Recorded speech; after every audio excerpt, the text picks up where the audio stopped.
দুটি দলে ভাগ হয়ে মাটির বৈশিষ্ট্য সম্পর্কে জানবো। আমরা 3 ধরনের মাটির বৈশিষ্ট্য সম্পর্কে জানবো। আমরা 4th শ্রেণীর ছাত্রছাত্রী। ওকে, বলো তো মিম, এটা কোন ধরনের মাটি? এটা কি মাটি? দোআঁশ মাটি।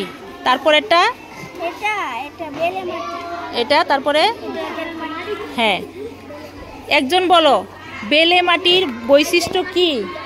বেলে মাটি কি ধরনের রং হয়?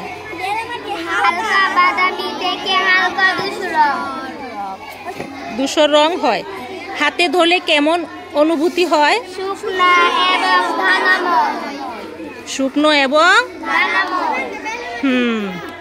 তারপরে মাটির কণাগুলোর আকার কেমন থাকে? বড়। এখন বলো দোআঁশ মাটির রং কেমন হয়?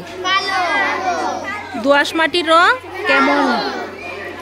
হাতে ধরলে কেমন অনুভূতি হয়?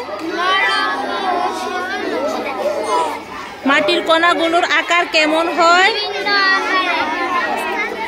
তারপর বলো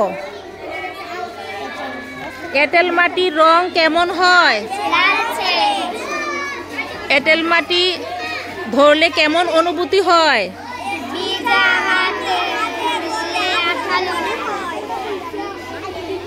এঁটেল মাটির কণাগুলো কেমন হয়? ধন্যবাদ সবাইকে।